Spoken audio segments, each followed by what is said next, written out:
Tentang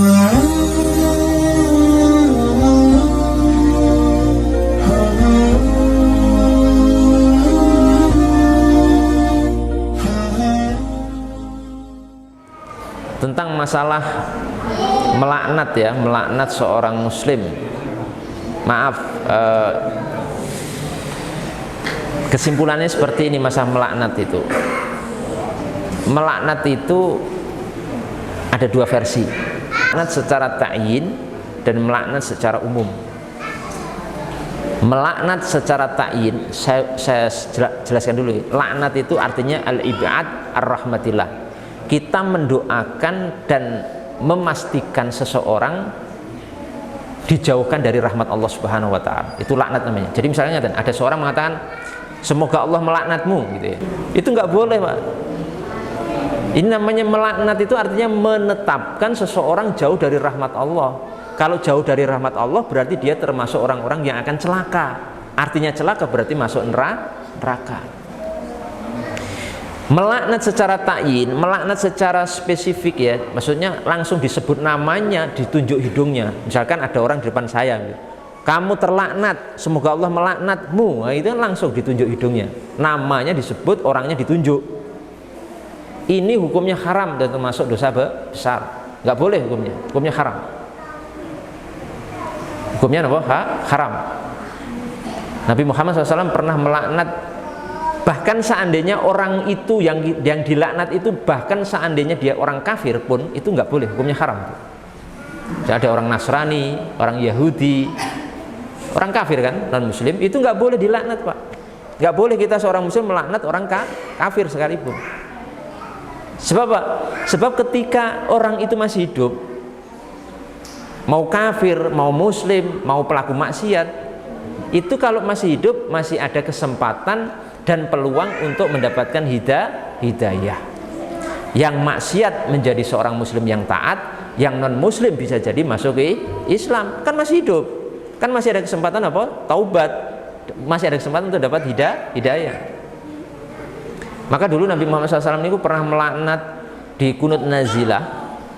Kunut nazilah itu beliau pernah melaknat beberapa pentolan kafir Quraisy waktu itu. Ya Allah, Allahumma al'in fulanan wa fulanan wa fulanan. Baik Allah, laknatlah si fulan disebut namanya satu-satu oleh Nabi Muhammad SAW. Langsung turun wahyu, Pak. Langsung turun wahyu dari Allah Subhanahu wa taala menegur Nabi Muhammad SAW. Laisa laka minal amri syai'un. Wahai Muhammad, kamu tidak punya hak menetapkan nasib manusia. Kamu tidak punya hak, itu hakku, hak Allah. Sedikit pun. Nah ternyata benar. Ternyata orang-orang yang dilaknat oleh Nabi niki, pada akhirnya sebagian mereka niku masuk ke dalam Islam. Bahkan menjadi pejuang yang membela Islam. Jadi nggak boleh melaknat secara langsung, disebut namanya, ditunjuk orang, itu hukumnya haram, termasuk dosa besar. Di zaman Nabi dulu ada seorang sahabat Nabi tapi pemabuk, Pak. Sahabat Nabi tapi apa? Pemabuk. Ketangkep, dicambuk, dihukum Nabi, dicambuk 80 kali. Tobat. Oh, ternyata tobat sambel. Besok mabuk lagi. Tangkap lagi, dicambuk lagi, tangkap lagi, cambuk lagi. Sampai yang ketiga ini sahabat ya emosi. Ini orang main-main gitu. Loh, katanya tobat ya tobat apa? Tobat sambel. Langsung dikomentari oleh sahabat yang hadir di situ ketiga kalinya niku, ya la'anakallah. Semoga Allah melaknatmu wahai fulan. Langsung disebut namanya di depannya. Ketika seperti itu diingkari Nabi malah. Nggak boleh, kamu nggak boleh ngomong begitu. Latal anhu, jangan kamu laknat sahabat ini walaupun dia pemabuk. Sebab apa? Fa innahu yuhibbullaha wa rasulah. Pemabuk seperti ini tapi dia cinta kepada Allah dan Rasulnya. Mabuk ya mabuk, Pak, tapi cinta Allah dan Rasulnya. Itu menghalangi seorang untuk tidak boleh dilaknat. Jadi monggo Bapak Ibu sekalian, jangan sampai kita berkata kasar, jangan sampai kita mudah melaknat orang secara langsung. Adapun kalau melaknat secara umum tanpa sebut nama, secara umum mawon nggih, itu boleh. Misalkan semoga Allah melaknat orang-orang zalim, ya kan banyak orang-orang zalim nggak disebut namanya, umum saja.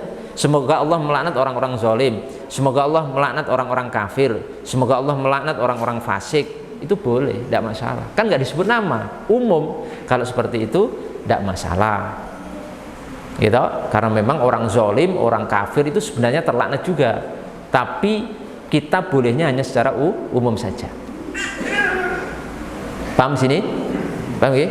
Nah, termasuk di sini yang perlu saya ingatkan, selama kita masih hidup, selama orang lain juga masih hidup, apapun kondisinya, jangan pernah kita memastikan hukum seseorang ya dengan kesyirikan, bisyirkin, au kufrin, au nifak.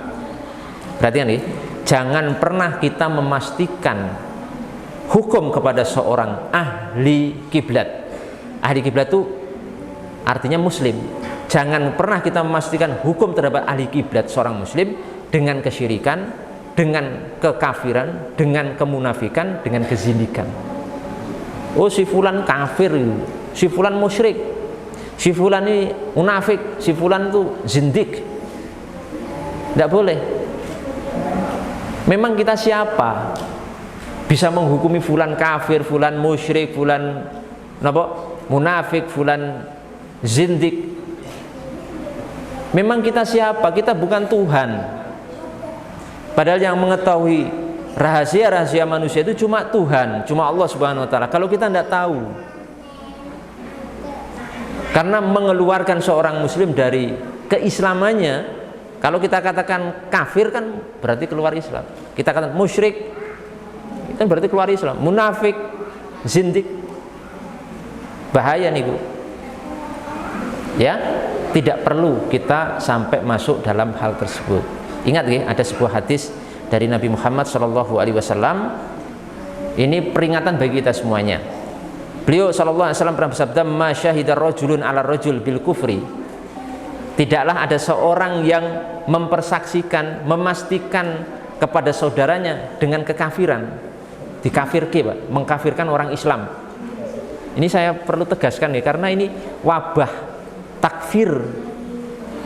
Orangnya namanya takfiri, golongan orang Islam tapi mudah mengkafirkan orang Islam lain.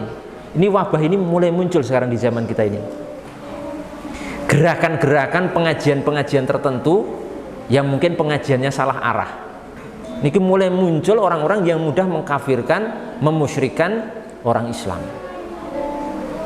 Diperingatkan oleh Nabi Muhammad, tidaklah seorang mengkafirkan, menghukumi kafir kepada saudaranya sama muslim, apa? Illa ba'a bihi ahaduhuma, maka tuduhan itu akan kembali kepada salah satu dari keduanya. Ya. In kana kafiran fahuwa kama qala. Kalau memang yang dituduh kafir, benar-benar kafir, tidak ada masalah. Kalau benar-benar kafir. Tapi kalau wa illam yakun kafiran, tapi ternyata tidak kafir, ternyata orang itu tidak kafir, faqad kafara bi takfirihi iya, maka yang mengkafirkan itu akan kembali hukum kafir kepadanya, orang yang menuduh itu.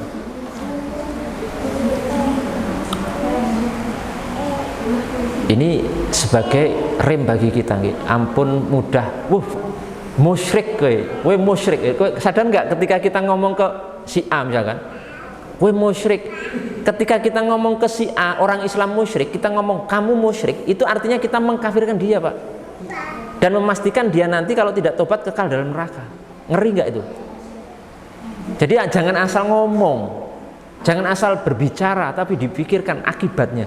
Karena ketika kita kamu musyrik, berarti ini orang itu sudah kafir.